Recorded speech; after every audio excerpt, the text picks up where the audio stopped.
MGTD back with you, and now we got ourselves a new project, a 53 MGTD.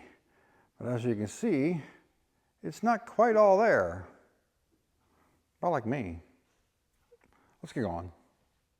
So the owner of this particular car started restoring this thing about 15 years ago.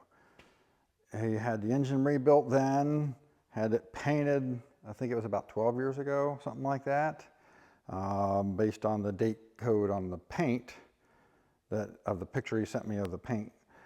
And he's just at that point where he's like, it's just taking me so long to get it done. I just want to get somebody else to finish putting it together for me so I actually have a chance of driving it. So here we are. It's my next project in the shop, and we're going to be reassembling this car. But because it had been sitting for as long as it has, there's some extra little challenges here. Of course, things could be missing. We don't know yet, and we haven't taken an inventory.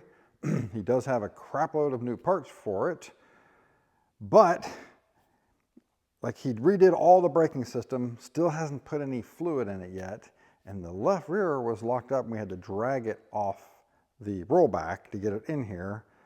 And the engine was rebuilt 15 years ago. He dropped it in the chassis, and he's never even turned it over since it's been in the chassis, so we have no idea what we actually have there. It could be actually frozen by now from sitting. So yeah, this might be an interesting project. We might get into, it might just be as simple as putting it together and everything actually works, or there might be going back and fixing a lot of little things, or who knows, the engine might have to come out. But until we get into it and start looking, we don't know. So let's get this thing up in the air, and I'm going to pull the wheels the first thing and take a look and see why the left rear is froze up, and we'll look at the rest of the brakes while it's up in the air. This car is actually one of the classic examples of how the average person decides to go at doing a restoration and the order that they try to do things in. Depending on how much money you have to spend, how long you think it's going to take you to actually have it done, you need to think about things like tires, when you're going to build the engine, and in the scope of the project. Because like tires, you go get brand new tires first thing, start restoring it, and it takes 15 years to restore, then you're not going to actually want to drive on these tires once the car's together, because they're going to be so old, they're going to be starting to dry rot, and you could potentially have them blow out on you. Now, the date code on these tires, I have to double check, because this looks like it was actually, these tires were replaced in the year 2000, which would make them 23 years old. And yeah, we wouldn't want to actually drive on these anymore, even though they have no miles on them. And then the engine. You build the engine first thing, which a lot of people, that's what they do. They think, oh, let's get the engine built first. Don't do that. Don't build the engine first, because you want to keep the time frame between building the engine and firing it the first time as short as possible. That way, if the project ends up getting stalled out, it's not just sitting for years, and you're not going to get rusted up cylinder walls and all that stuff. One of the other problems, especially today, with the quality of the rubber parts, you jump in there first thing and you'd put in rack boots and all that stuff on it, and well, then those can actually dry rot before you finish the project. So you need to kind of think about that stuff. But of course, if you jump into it thinking, wow, I'll be done with this thing in 2 years, that's a different story than if you think, well, it might take me 3, 4, or 5 years to actually finish this thing. If you really are in that mindset that it might take you 3 to 5 years, then you really need to think about the rubber pieces and when you're replacing those. And I always say, do as much of the body as you can first, as far as the base metal work and base body work, while it's in place and you know all your doors line up, all your fenders, everything lines up properly, and get that stuff done. Then take it off the chassis and then coordinate to have the body painted, or paint the body yourself, whichever you're doing, pretty much in parallel to getting the chassis done and the engine built. I know money-wise that can be a problem, but it'd be better to go ahead and get the body painted and the chassis done and then do the engine. That way you can marry them all together at the same time and go right into getting the wiring harness in and getting it fired up for the first time.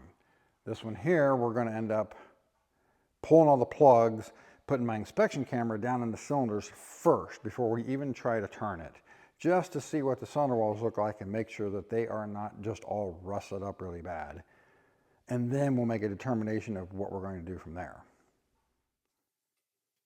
So the way the TDs and the TFs are made, you need a puller to pull the drums all the way around. Sometimes you can get them to slide off, but like in this case, it's stuck, so it's not going to come off. Now there is a castle nut that goes on here. Now, if yours is not drilled, your axle here is not drilled for the cotter pin, you want to drill it and make sure there is a pin in there, because it is possible for these nuts to come loose, come off, then you lose the wheel. I have seen it happen. So yeah, if it's not drilled, drill it. So we'll get this thing off of here.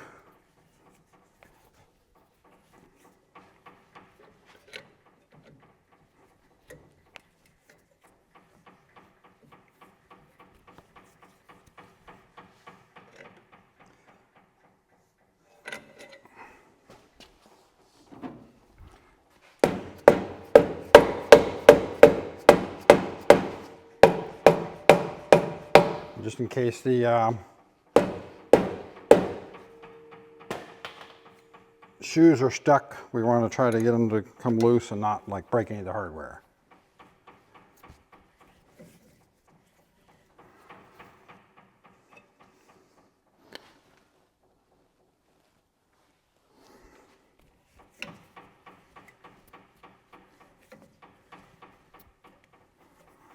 It's hard to tell for sure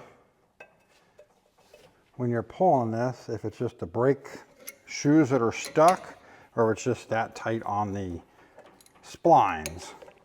In this case, it's going to be a bit of both. So I need to kind of start over, and instead of using the soft hammer to keep it from blasting your ears, I'm going to have to use a different hammer. Or better yet, in this case, I just popped it back on and they popped loose, so yay.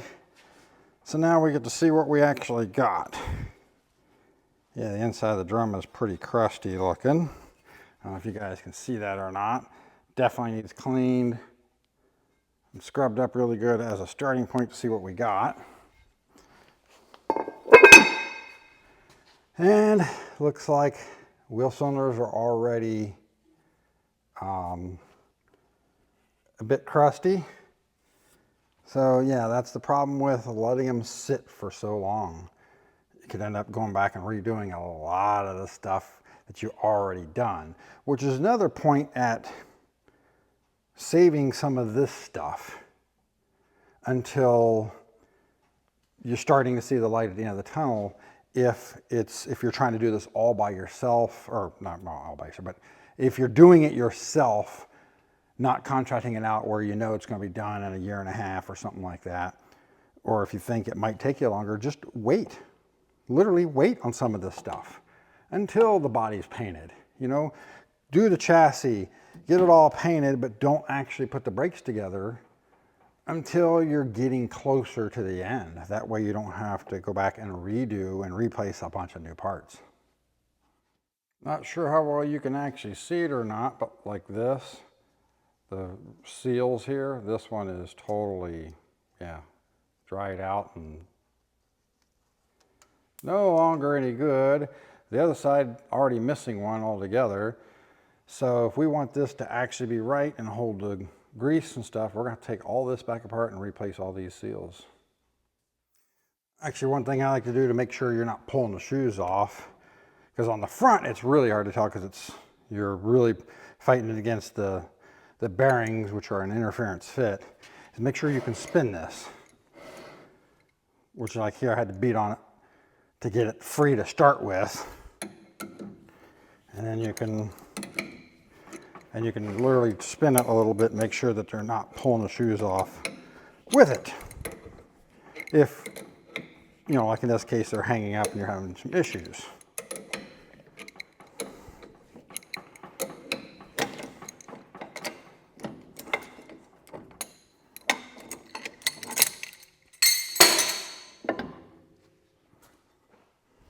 All right, so now that I got the drum off, I look inside here, and it literally looks like they painted the drums, even the braking surface here. Yeah, you don't want to do that. We need to get all the paint off of this surface here before we have any hope of doing the brakes properly. So while the owner had told me he hadn't put any brake fluid in it, I pulled the cap off the master cylinder and he had put brake fluid in it. So that explains all of this crustiness here and where it looks like it's gelled brake fluid. So yeah, the whole braking system is going to have to be rebuilt now, which it probably would have anyway. After sitting empty that long, all the seals would have dried out. So 6 one way, half dozen the other on that one. So the next major question mark is the engine. Has the cylinder walls rusted up? Does it still turn over? What do we actually have here after sitting as long as it has? So I got this little camera here. Now these inspection cameras are nowhere near what they used to cost to get something with a decent picture. Like this one here is like, you know, $129 or something nowadays. And it gives a pretty decent picture if you can see here. So we're going to put that down the cylinder walls and see what we got. And it does have a light brightness adjustment on the light. Let me see, get this. Okay. So look at that. That's a good sign. We see no rust. And we got an open valve there. The seat's not, or the valve itself's not rusty. And we know this thing's been rebuilt. See if I can get this thing twisted. And there's the top of the piston. I got number 1 on it when they marked it when they were putting it together. And I can't get this thing twisted the way I want it. Try to see the markings. Let me go back another cylinder. This one here, this number 4, since it'd be all the way down as well, it looks good too. And let me bend this thing a little bit so I can get in there and actually see the markings on the top of the pistons. And twisting this thing the right way, because you can usually tell, there it is, standard pistons. The STD stands for standard, not a sexually transmitted disease in this case. If it was oversized, it would say 0.010, 0.020, 0.030, whatever size it was. So that's a really good sign. Now we just have to see the bottom end, make sure it turns over good, because it's never had oil put in it either. So the starting handle was laying inside the car. So let's go ahead and just see if it'll turn and see what we got here. Oh, there it goes. It is turning. So that's good.